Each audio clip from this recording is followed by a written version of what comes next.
오늘은 에스겔 37장입니다. 37장 1절에서 14절까지를 한 절씩 교도하시겠습니다. 여호와께서 권능으로 내게 임하시고 그의 영으로 나를 데리고 가서 골짜기 가운데 두셨는데 거기 뼈가 가득하더라.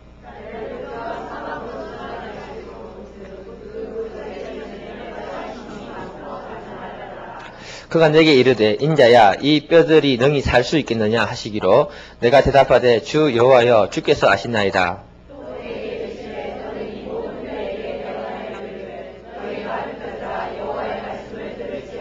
주 여호와께서 이 뼈들에게 이같이 말씀하시기를 내가 생기를 너희에게 들어가게 하리니 너희가 살아나리라.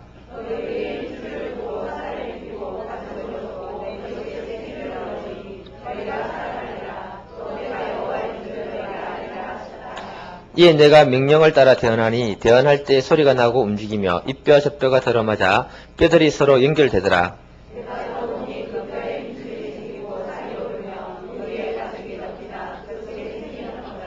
또 내게 이르시되 인자야 너는 생기를 향하여 대언하라. 생기에게 대언하여 이르기를 주 여호와께서 이같이 말씀하시기를 생기야 사방에서부터 와서 이 죽음을 당한 자들에게 불어서 살아나게 하라 하셨다 하라.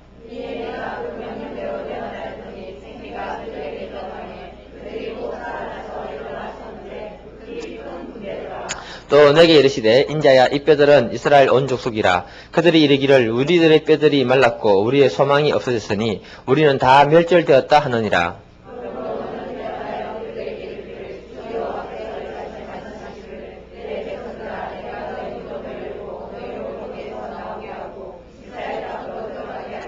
내 백성들아 내가 너희 무덤을 열고 너희로 거기에서 나오게 한즉 너희는 내가 여호와인 줄을 알리라.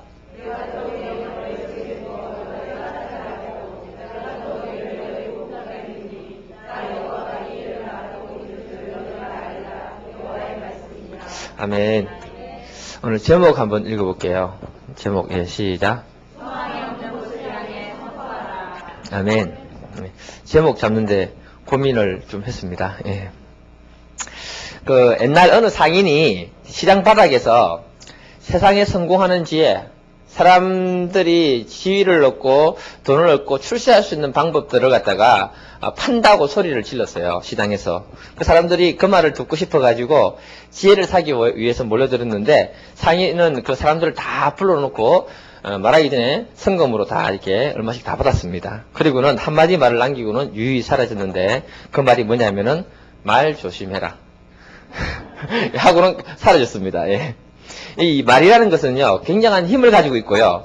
성경은 그렇게 말하고 있습니다. 그래서 우리나라 속담에도 보게 되면은, 발 없는 말이 천리를 간다. 또 낮에 말은 새가 듣고 밤에 말은 쥐가 듣는다.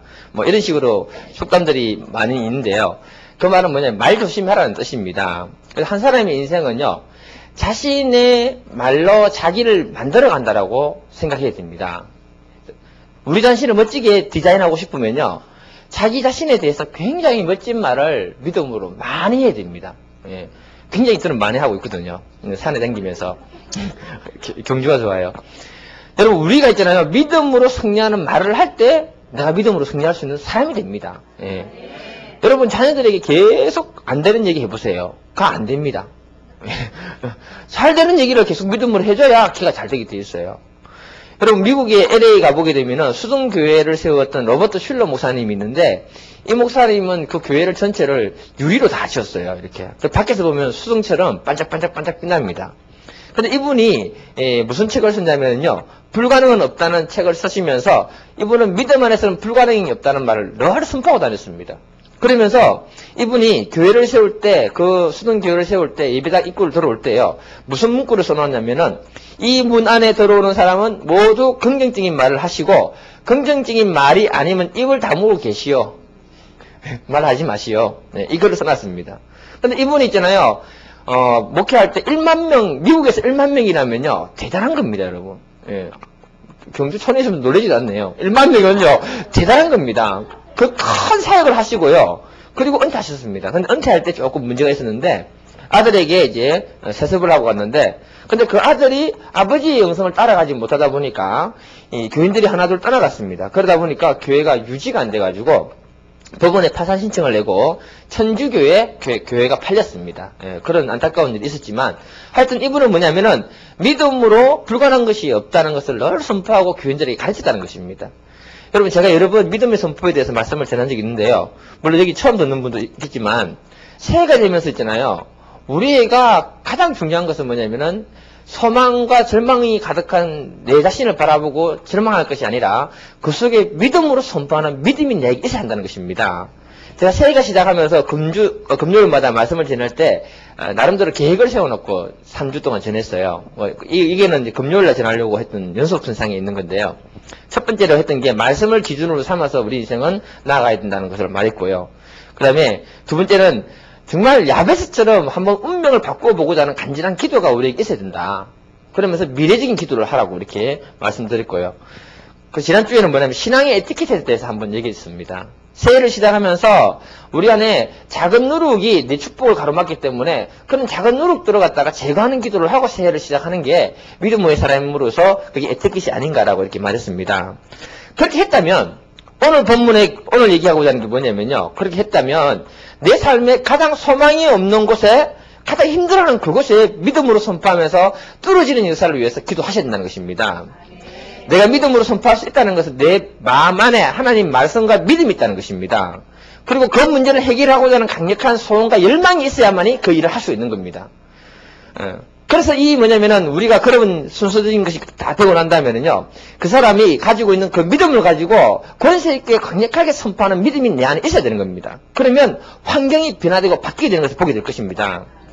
오늘 말씀을 통해서 우리들의 삶에 가장 소망 없는 곳에 여러분들이 믿음으로 선포하고 도전에 들어가시기를 바랍니다. 미래는 믿음으로 나아가는 사람에게 주어지는 것입니다. 미래를 밝고 활기차게 디자인하고 싶은 사람들은 내 마음을 새롭게 하고 내 믿음을 새롭게 해서 새해를 시작할 수 있길 바랍니다. 여러분, 믿음의 선포는요, 그게 바로 예언입니다. 믿음으로 선포한 그것을 하나님이 이루시는 걸 보게 되는 게 예언 아닙니까? 그러니까 우리가 그런 예언자로 있잖아요. 또 그런 믿음의 사람으로 쓰임받는 승리자들이 되기를 바랍니다. 오늘 성경 본문은 교회 다니는 분들은 좀 다 아시는 성경 본문입니다. 그 배경에 보게 되면요, 에스겔 1장 1, 2절을 한번 읽어볼게요. 1장 1, 2절 시작. 시작. 에스겔 1장입니다. 1장 1, 2절입니다. 시작.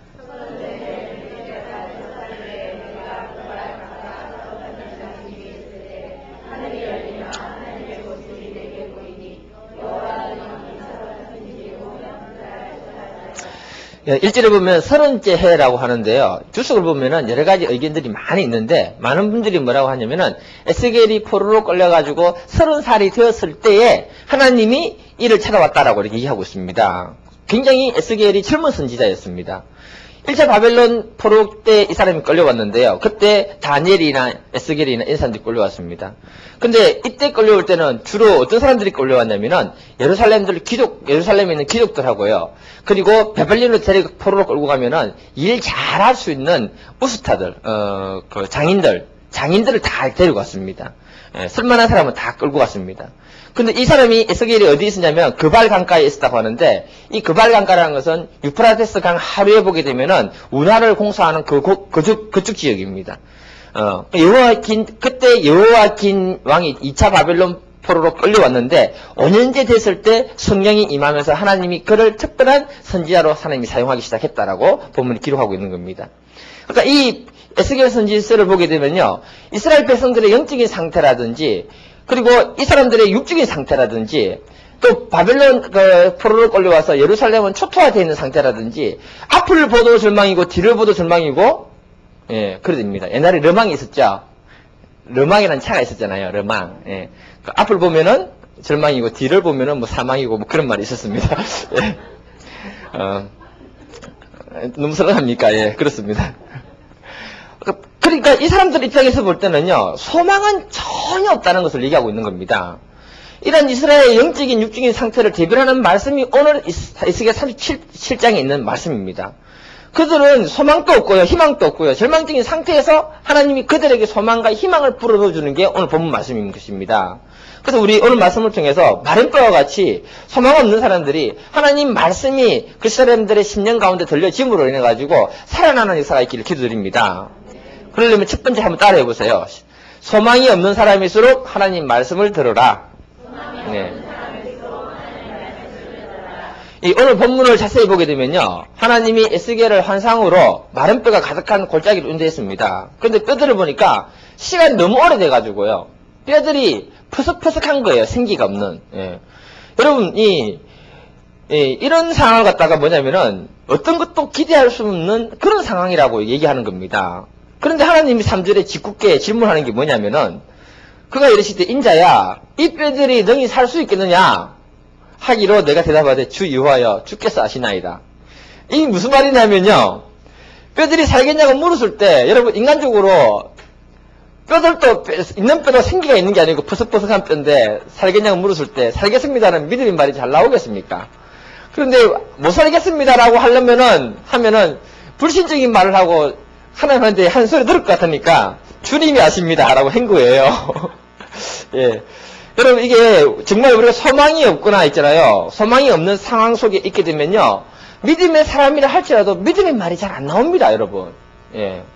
다시 말해서 내가 아무리 믿음의 사람이라 하더라도요, 내 상황이 절망적으로 이게 다가오고요, 희망과 소망을 놓쳐버리면요, 그 상황 속에서 믿음의 말을 한다는 건요, 굉장히 어렵습니다. 정말 어렵습니다, 여러분. 이런 상태가 바로 에스겔의 상황이었습니다. 예. 11절을 보면요, 이런 상황들이 누구를 가리키냐면요, 11절을 읽어보면은 또 내게 이르시되 인자야, 이 뼈들은 이스라엘 온 족속이라. 이스라엘 온 족속들이 소망이 없고 희망이 없고 비참한 상태를 갖다가 하나님이 환상으로 보여주신 겁니다.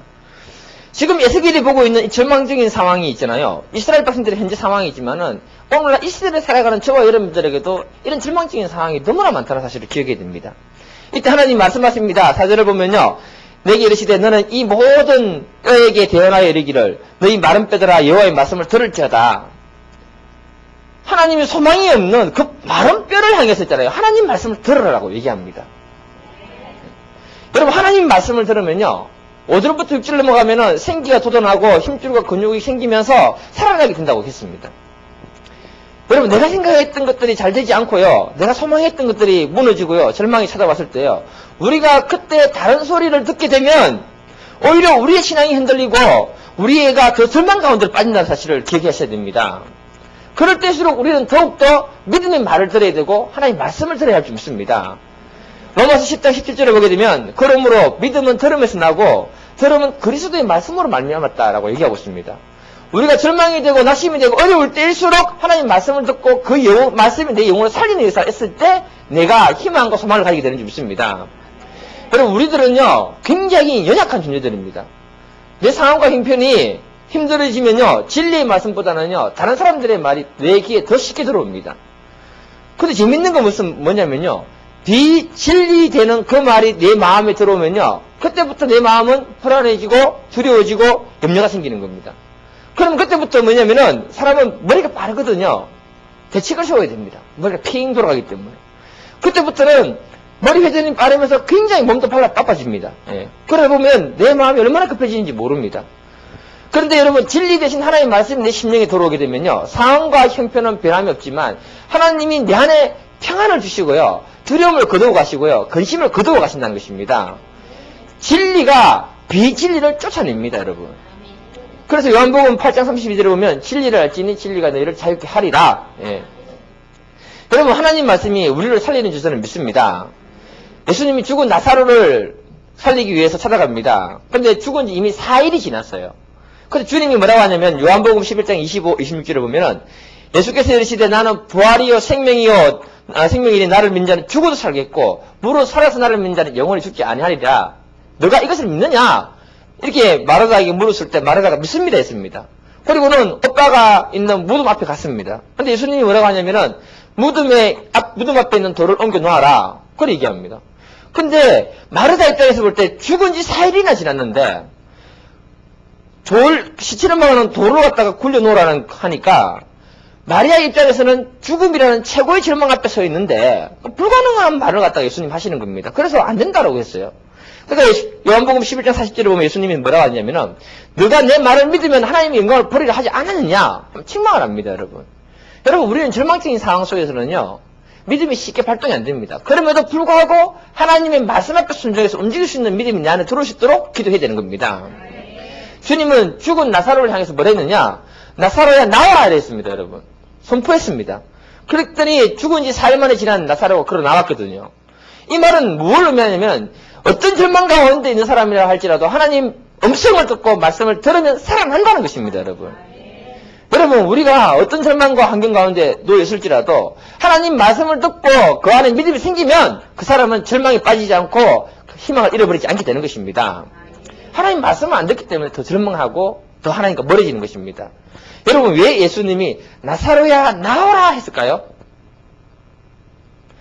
예수님이 나사로 이름을 안 불렀다면 무덤 속에 누워있던 모든 시체들이 벌떡 일어날까봐 나사로 이름을 불렀다고 합니다. 맞는 것 같아요. 너무 심각하게 얘기해서 죄송합니다. 여러분, 우리가 늘 마음의 염두에 두어야 되는 게 뭐냐면은 하나님이 천지 창조할 때 그 상황을 보면은요, 창세기 1장 2절인데 한번 읽어볼게요. 이게 굉장히 중요한 말씀입니다. 시작. 땅이 혼돈하고 공허하며 흑암이 깊음 위에 있고 하나님의 영은 수면 위에 운행하시니라. 이 상태가 뭘 의미하냐면요, 천지 창조하기 전의 상태는 굉장히 절망적인 상태였다는 것입니다. 혼돈하고 어둠이 가득했다. 소망이 없었다는 것입니다. 이 상태에서 하나님이 천지 만물을 창조했다는 겁니다. 그러면서 빛이 있으라고 선포했을 때 그 음성을 듣고 만물이 만들어진 것이에요. 예. 여러분, 하나님이 언제 일하기를 좋아하시는가 하면요, 우리가 가장 절망스럽고 가장 힘들 때 하나님은 일하시기를 좋아하십니다. 왜냐하면 그때 하나님 됨이 나타나거든요. 예. 그 일을 하기 위해서 하나님 우리에게 요구하는 게 뭐냐면은 하나님 말씀을 듣고 우리의 심령에 하나님 원하는 믿음을 가지는 걸 원하신다는 겁니다.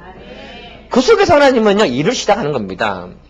대학연합교회 김형민 목사가 있는데요. 이 사람 강의를 한 번씩 듣는데요. 여자 목사인데 굉장합니다. 사역을. 대단합니다. 예. 여자가 이 정도면 앞으로 남자 목사는 설 자리가 없겠구나. 늘 이 생각하면서 제가 그걸 들어요. 예. 이분이 캠퍼스 선교를 교회를 개척하는데, 이분이 그때 개척할 당시에 처음 만났던 자매가 누구냐면 이윤정 자매가 있는데, 근데 아버지가 없는지 그 엄마는 이 어묵 장사를 해가지고 이 딸을 갖다가 음대까지 보낸 겁니다. 굉장한 사람입니다. 음대 보내려면 돈 많아야 됩니다, 여러분. 그래서 전공을 했는데 집이 너무 가난하니까 이 그녀가 뭐냐면은 교회 돌아다니면서 성가해주고 반주해주고 이러면은 교회에서 피아노 반주도 해주고 하면은 돈 주거든요. 예. 그러면서 노래 불러주고 돈을 이렇게 벌었어요. 힘드니까. 근데 이 여자 목사님 만나고 나서 이 여자 목사님이 뭐랬냐면 그건 너의 인생에 아무런 도움이 안 된다 라고 하면서 말씀을 공부를 해서 바로 잡아준 겁니다. 그래서 그녀가 그래 돌아다니는 아르바이트 하는 것을 그만두고 그 교회 가서 성가대 지휘하면서 왜냐면은 이게 교회를 섬기게 되면서 집이 신림동에서 그 교회까지 거리가 먼데 맨날 지하철 타고 오가면서 굉장히 찬양을 잘한대요. 찬양을 하면서 전도를 이렇게 하는 신앙생활을 하기 시작한 거예요. 그러다가 어느 날 2부 주일 예배 때 이 목사님이 갑자기 강대상에서 선포했습니다. 야, 너 윤정이 너는 앞으로 저기 카네기 홀에 가서 우리 교회 노래 잘하는 사람 아무도 없네. 아깝다. 카네기 홀에 가서 너 노래하게 될 것이다. 그렇게 얘기한 겁니다. 그러면 아멘 해야 되잖아요. 근데 이 자매의 상황과 형편은 굉장히 절망스럽거든요. 그래서 뭐라고 했냐면 노멘 했어요. 아무 말 안 했어요.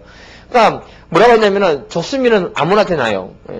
카네기 홀 같은 데 가서 노래 부르는 사람은 조수미 같은 사람 외에는 안 된다는 겁니다. 근데 목사님이 예배 마치고 내려와가지고 마가복음 11장 24절 말씀으로 그러므로 내가 너희에게 말하노니 무엇이든지 기도하고 구한 것은 받은 줄로 믿으라. 그러면 그대로 되리라. 이 말씀을 준 겁니다.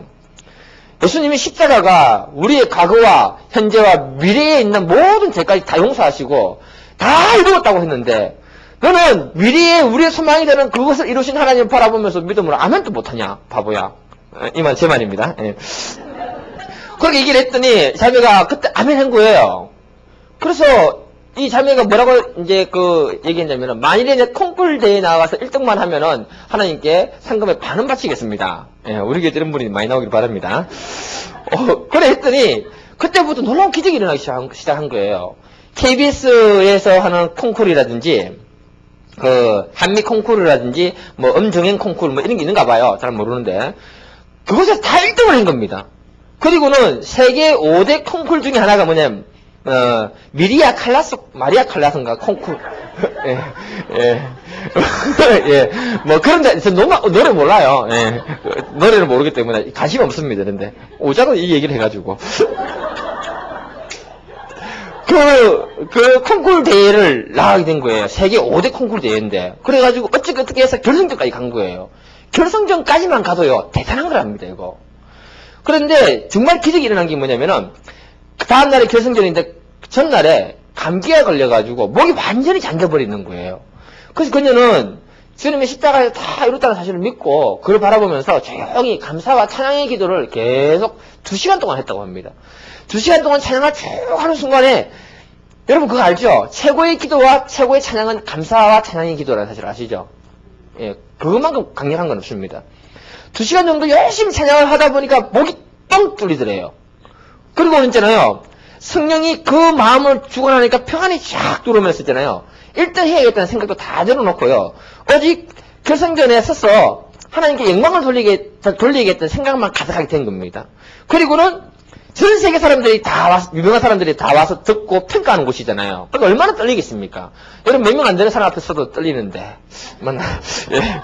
그러니까 뭐냐면은, 사람들이 안 떨리냐? 뭐, 자기는 안 떨린대요. 그래가지고 노래를 했는데, 하나님께 영광 돌릴 것을 생각하고 노래를 했는데, 당당히 1등을 한 겁니다. 여러분, 거기에서 조수미 씨가 2등 했대요. 그 1등 했으니까 대단한, 예, 자매 아닙니까? 그리고 이 자매에게 부상으로 주어진 게 뭐냐면은, 미국의 카네기 홀에 가서 노래할 수 있는 부상이 주어진 거예요. 그 목사님이 믿음으로 그냥 선포해줬는데, 그들이 이루어졌잖아요, 여러분. 예. 그러니까 우리가 인생에 있잖아요. 하나님의 약속의 말씀을 붙들고, 어떤 절망과 소망 가운데서도, 믿음으로 선포할 수 있으면 있잖아요. 그 사람 속에는 하나님이 역사하게 되는 것입니다. 여러분, 하나님은 언제 일하신다고요? 그는 절망스럽고 소망이 없는 그 시점에서 일하기를 원하십니다. 이때 우리에게 요구하는 건 바로 뭐냐? 믿음입니다, 여러분. 그 믿음을 위해서 우리가 하나님 말씀을 경청하는 자세가 되게 되는 겁니다. 그 말씀을 들을 때 우리가 살아내게 되고 그 말씀을 들을 때 우리에게 믿음이 생기는 것입니다. 두 번째는 뭐냐? 믿음으로 선포하라. 한번 해보세요. 시작. 네. 여러분, 우리가 하나님 말씀을 받아들이고 믿었다면요, 내 삶의 가장 절박한 곳, 소망이 없는 곳에 예수 이름으로 선포하고 건수 있게 말해야 됩니다. 예. 선포할 수 있다는 것은 아까 전에는 사투리고 조금 전에 말했던 것이 뭐냐? 예. 믿음이 있을 때 가능한 사건이라고 얘기했습니다. 예. 제가 사투리를 안 쓰려고 하지만 늘 씁니다. 믿음이 있을 때 선포가 가능합니다, 여러분. 하나님은요, 에스겔 선지자를 통해서 있잖아요. 죽은 지 이미 오래된 소망 없는 뼈를 향해서 선포하도록 요구했습니다, 여러분. 에스겔 선지자는요, 믿음 가지고요, 순종해서 선포합니다. 7절을 보게 되면, 이에 내가 명령을 따라 대언할 때, 선포할 때, 라고 하는 겁니다. 하나님 명령을 받아서 선포했는데, 첫 번째 선포가 6절 말씀입니다. 너희 위에 힘줄을 두고, 살을 입히고, 가죽으로 덮고, 너희 속에 생기를 넣으리니, 너희가 살아나리라. 이걸 선포했는데 7절 후반절에서 8절을 보게 되면 이 뼈에서 뼈가 서로 와서 붙고 그 뼈 사이에 뭐냐면 힘줄이 생기고 살이 올라서 가죽을 덮고 그런 믿음의 사이를 한 겁니다. 그리고 9절에 보게 되면 하나님이 에스겔 선지자에게 또 요구합니다. 또 내게 이르시되 인자야 너는 생기를 향하여 대언하라. 생기에게 말씀하시기를 생기야 사방으로 와서 이 죽음을 당한 자들에게 불어서 살게 하라고 선포했습니다. 그랬더니 9절 선포한 대로 그 뼈들이 살아나고 생기가 들어가서 큰 군대가 되었다라고 얘기하고 있습니다. 방금 이 내용을 잘 분석을 해보게 되면요. 에스겔 선지자가 하나님의 명령을 받아서 선포를 할 때 선포한 내용대로 되었다는 사실을 기억해야 됩니다. 두 번째로 선포했을 때도 선포한 대로 됐다는 것입니다, 여러분. 그러니까 이 말이 뭐냐면요. 이 메시지는 저와 여러분들이 무엇을 선포하느냐 믿음을 가지고 그 선포대로 된다는 겁니다. 예. 에스겔이 하나님께 명령을 받은 것은요, 성령을 감동을 받은 겁니다, 이게. 그리고 선포한 것인데, 그대로 되었다는 겁니다. 그래서, 이 자리에 있는 저와 여러분들이 있잖아요. 성령의 감동을 여러분들이 늘 받으시고요. 믿음으로 가장 소망 없는 우리의 삶과 주변에 예수 이름으로 선포하셔야 됩니다. 그러면 그 선포대로 하나님이 역사하시는 겁니다. 하나님이 천지 창조하실 때 아까 1장 2절을 보게 되면요. 땅이 혼돈하고 공허하며 흑암이 깊은 위에 있고 하나님의 영은 수면이 운행하시더라. 자, 천지 창조를 하셨을 때 말씀을 선포하기 전에 보면요. 문제 많고 절망적인 곳에 성령이 운행하고 계셨다라고 합니다. 이 말은 성령이 그곳을 사로잡고 있었다는 것입니다. 그때 빛이 있으라 하고 선포했을 때 빛이 생긴 거예요. 이게 무슨 말이냐 하면요. 우리의 삶에 문제 있는 곳에 있잖아요. 내 육신에 질병이 있는 곳에. 그것을 성령이 사로잡을 수 있도록 여러분들이 기도해야 되고, 성령이 사로잡힌 상태가 되고, 감동이 있을 때 믿음으로 예수 이름으로 선포하시라는 겁니다. 예. 그러면 하나님이 빛을 창조하시고 만물을 창조하신 것처럼 창조의 의사가 일어나게 되는 겁니다. 여러분, 최초의 사람 아담은요, 하나님이 완전한 사람으로 만들었습니다. 그는요, 땅에서 신적인 능력을 가진 인간이었습니다. 그래서 아담이 있잖아요, 만물에게 이름을 부여할 때 그 이름대로 되었다라고 했거든요. 그 아담에는 있잖아요, 범죄하기 전에는 하나님 형상이 파괴되기 전이기 때문에 성령이 늘 예수님이 성령과 함께 했던 것처럼 아담에게는 성령이 함께 했던 그런 존재였습니다. 그래서 완전한 존재였어요. 근데 범죄에 의해 사람이 파괴되잖아요. 하나님 형상이 파괴되잖아요. 근데 이 파괴된 하나님 형상을 완전히 회복시키러 오신 분이 누구냐? 예수 그리스도입니다. 십자가에서 인류의 죄를 해결하고요, 하나님과의 모든 관계와 하나님으로부터 주어진 하나님의 형상이 파괴된 것을 완전히 회복시킨 것이 십자가 사건입니다. 그래서 이 예수 그리스도를 믿고 있는 저 여러분요, 이 땅에 신과 같은 존재로 살아가는 존재들입니다. 이거 내 뻥이 아닙니다, 여러분. 말씀이 있습니다. 읽어볼게요. 요한복음 10장 35절인데요. 한번 읽어볼게요. 시작.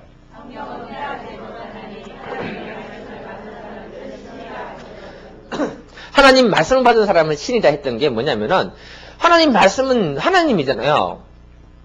거기 그 안에 믿음으로 있는 사람들은요, 성령 충만할 때 믿음으로 같이 선포하면요, 놀라운 기적이 일어나기 때문에 세상 사람들이 보면 신과 같은 존재로 보이는 겁니다. 여러분들하고 저는요, 이미 신과 같은 존재로 하나님 만들었어요. 중요한 건 뭐냐? 이걸 내가 믿음으로 받아들이고 성령이 사로잡게 하시고 내가 믿음으로 선포할 수 있는 믿음이 있을 때 하나님 그 일을 행하는 걸 보게 되는 겁니다.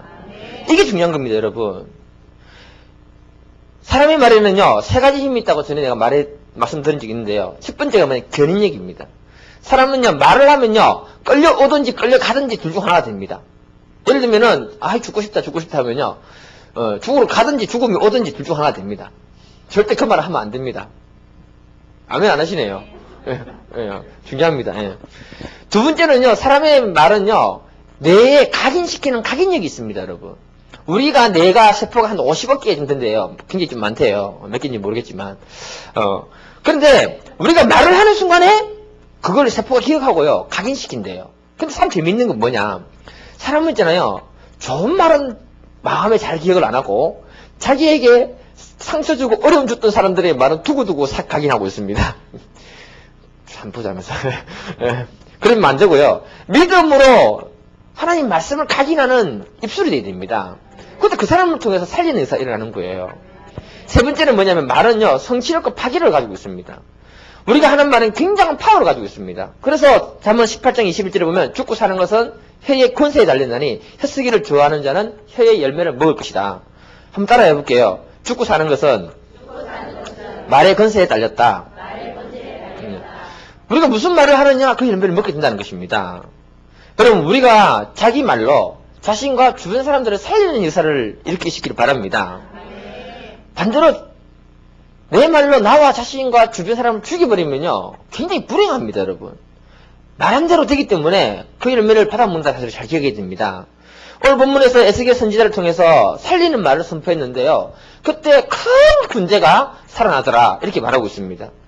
여러분, 우리가 여기서 해야 되는 것은 뭐냐? 가장 소망이 없는 우리의 삶의 문제를 향해서 믿음으로 선포할 때 하나님은 살리는 역사, 문제를 해결하는 역사가 나타나게 되는 줄 믿습니다.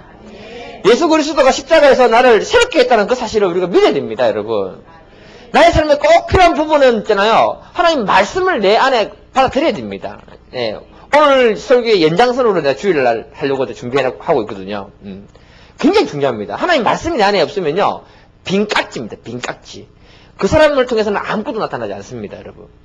여러분, 건강이 필요하신 분은 베드로전서 2장 24절을 외우세요. 보면요, 친히 나무에 달려 그 몸으로 우리 죄를 담당했으니 이는 우리로 죄에 대하여 의에 대하여 죽고 살게 하려 하십니다. 그가, 여기서부터 같이 읽을게요. 시작. 그가 채찍에 맞음으로 너희는 나음을 얻었나니. 예수님 뭐라 했냐면요. 채찍에 맞음으로 이미 나았다. 여러분 상황과 형편으로 보면요. 실제적으로 나았다 했지만 육신 아프잖아요. 그런데 하나님은 말씀은 이미 치료했다. 예. 여러분은 어디에 우선순위를 두고 있습니까? 말씀이 치료됐다고 하면 치료된 걸로 믿어야 됩니다. 여기에 우선순위를 두어야 됩니다. 사탄은요. 상황과 형편을 그대로 가지고 옵니다. 마귀는요. 거짓말의 선수라고 요한복음 8장 44절에 얘기하고 있습니다. 이미 치료했다 하더라도요. 아프잖아. 변화가 없잖아. 현실이잖아. 몇 번만 얘기하면요. 그 말에 나도 아멘. 동의합니다. 네.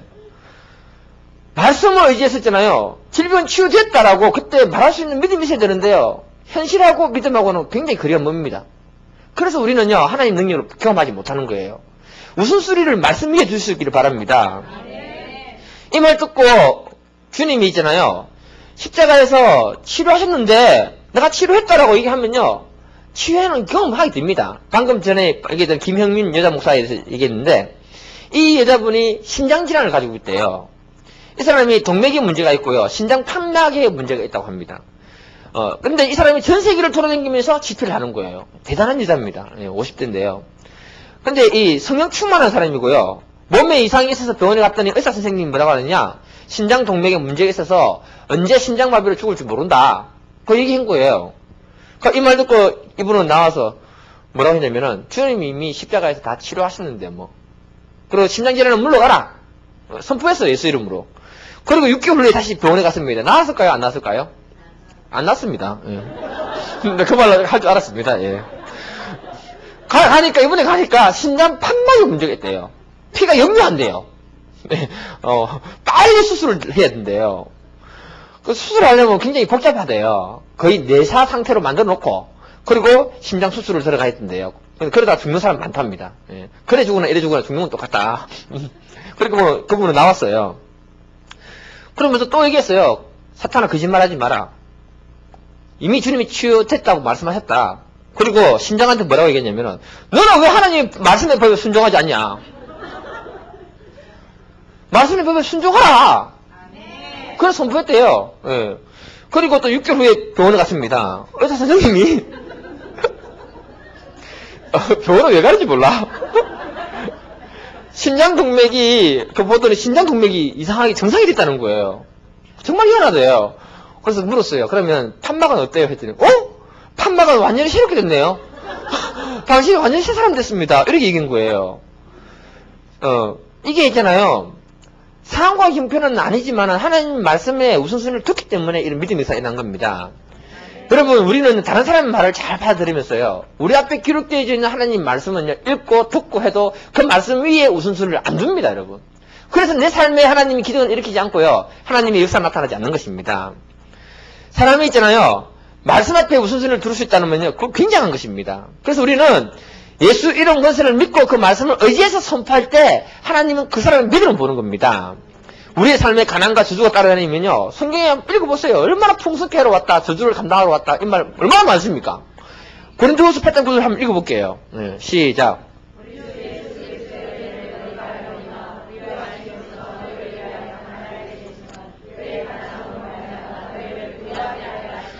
가난하신 분은요, 너희를 부유케 하려 왔다라는 말씀요, 믿고 받아들이세요.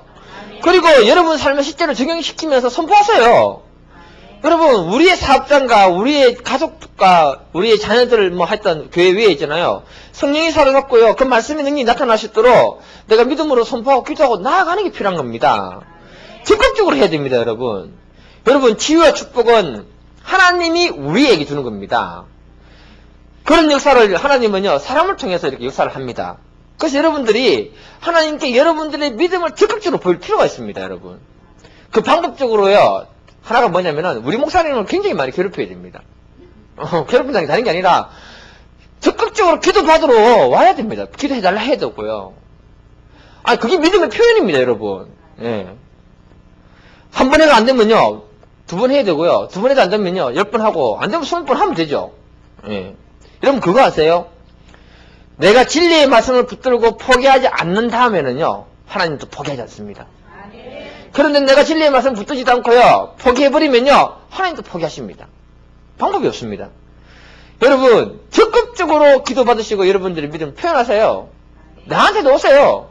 네. 부목사는 목사 아니에요. 아무런 능력 없지만은요, 열심히 기도해 줄 수는 있습니다. 뭐, 치유를 하나님 하시는 거지, 내가 하는 거 아니잖아요. 예. 믿져봐야 본전 아닙니까? 더 고장나진 않습니다. 예. 오늘 본문에서 하나님은 에스겔을 통해서, 골짜기 환상을 통해서요, 말씀하시는 게 있는데, 12, 13절도 한번 읽어볼게요. 시작.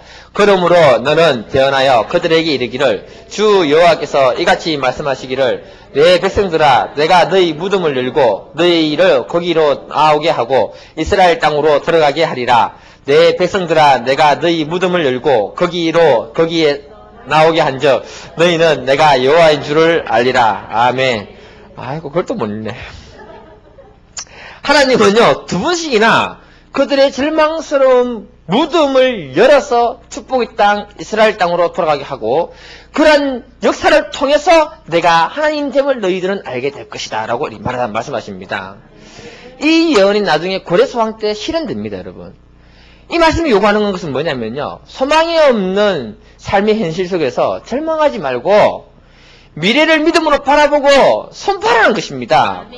그러면 하나님이 그 일하는 것을 보게 될 것이고, 너는 그것을 경험하고 난 다음에 이 일은 하나님이 하셨다, 하나님이 살아계시다는 것을 간증하게 될 것이라는 것입니다. 여러분, 사람은요, 태어날 때 다 똑같은 조건에서 태어납니다. 그런데 세월의 흐름에 따라서 있잖아요, 약간씩 차이 나기 시작합니다.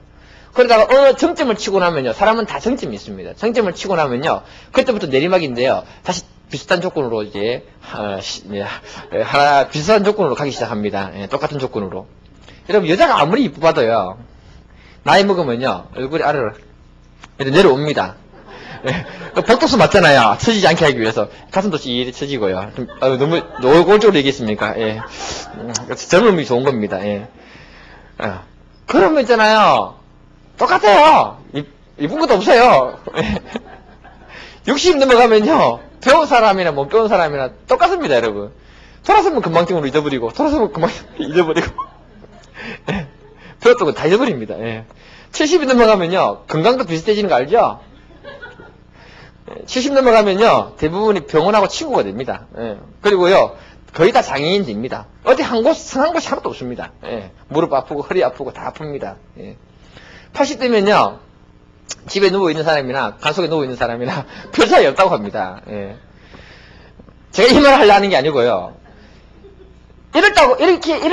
이렇다고 할지라도, 우리 믿음의 사람들 다른 점은요, 하나님의 약속의 말씀을 내가 어떻게 믿고, 그 약속의 말씀을 어떻게 선포하면서 내 삶에 적용시키느냐에 따라서, 내 삶이 가면 갈수록 달라지게 되는 겁니다. 거기 하나님 나라가 가까워지면 질수록 있잖아요, 우리의 삶이 세상 사람하고는 완전히 차이가 납니다.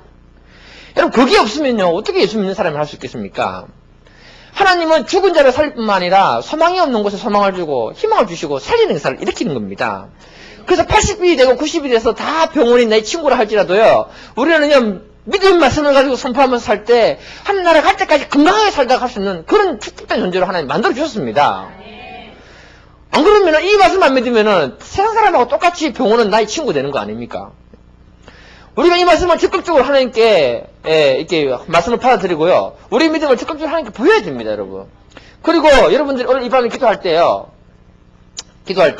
끝났습니다. 기도할 때는 어떻게 하시냐면은 여러분들에게 있는 문제 있잖아요, 가정이 될 수 있고 육신이 될 수 있잖아요, 그곳에 주의 성령이 사로잡을 수 있도록 하셔야 됩니다. 내가 이걸 왜 깨달았냐, 우리 예언할 때 성령이 사로잡히도록 하였잖아요. 계속 묵상하면서 왜 그랬을까 하면서 계속 고민 많이 하면서 하는데, 방법은 그거다. 성령이 나를 사로잡아야 된다. 예언도 성령이 사로잡아야 제대로 하는 것이고, 성령이 나를 아픈 곳에 사로잡았을 때 믿음으로 선포하고 같이 치유 기도를 해야 그때 성령이 역사하시는 거예요. 예. 오늘 밤에 그렇게 하세요. 그리고 저는 능력 없어요. 예. 그래도 기도 받을 사람들은요, 적극적으로 믿음을 하나님께 보이고 앞에 쫙 섰어요. 그럼 내가 한 사람씩 열심히 기도해주고 가겠습니다. 예. 밀주바의 본전 아닙니까? 예. 사랑하겠습니다. 예.